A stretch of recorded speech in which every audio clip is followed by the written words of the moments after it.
Now let's just talk about the sixth step, that is related to the Keshavnanda Bharti versus State of Kerala 1973, also called as Fundamental Rights Case, constituted of 13 judges bench, said to be the largest bench in the history of the legal system, delivered by 6 is to ratio 7 majority. Facts of the case were: Kerala Land Reform Act 1963 was challenged. During the pendency of the petition, Act got amended by the 29th Amendment, which placed this Act in the 9th schedule. Here the petitioner was allowed to challenge 24th, 25th and 29th Amendment. Amongst all other issues being decided by this case, such as Golaknath judgment, 24th Amendment, the main issue which was decided by the Keshavnanda Bharti case was as to the extent of Article 368 of the Constitution of India. In this case, the main contention in regard to the power of Article 368 of the Constitution of India, Union of India was of the view that Article 368 is unlimited but short of the repeal of the Constitution, whereas the petitioner claimed that power under Article 368 may be wider but not unlimited as to destroy the basic structure of the Constitution of India.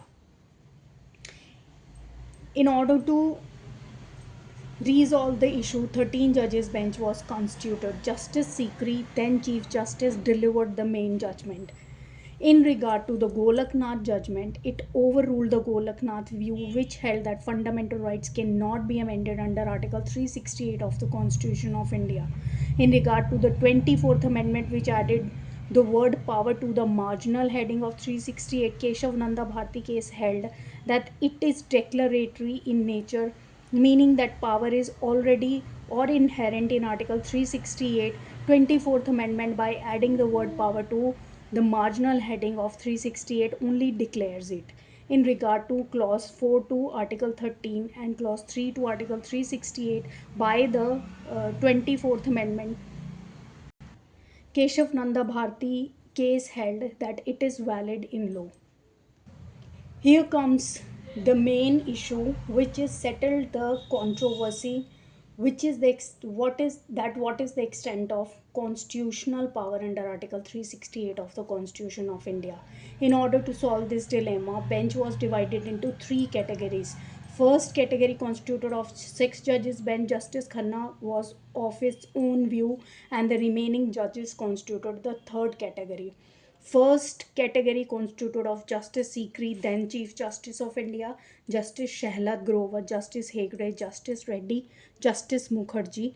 They were of the view that there is inherent or implied limitation on the amending power of Parliament under Article 368 of the Constitution of India.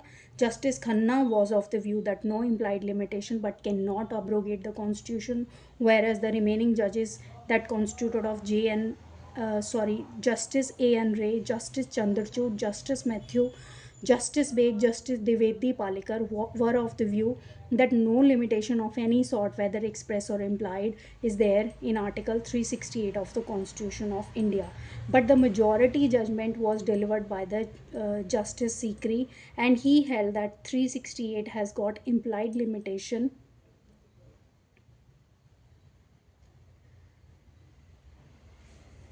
It can amend any article other than the basic structure of the Constitution of India. He also talked about the fact that in order to understand this theory, one should know the meaning of the word amendment. Explaining the word amendment, he said that as the word amendment is being used in various articles in various forms, in some articles it is used in a narrow sense, and the other articles it is used in a wider sense.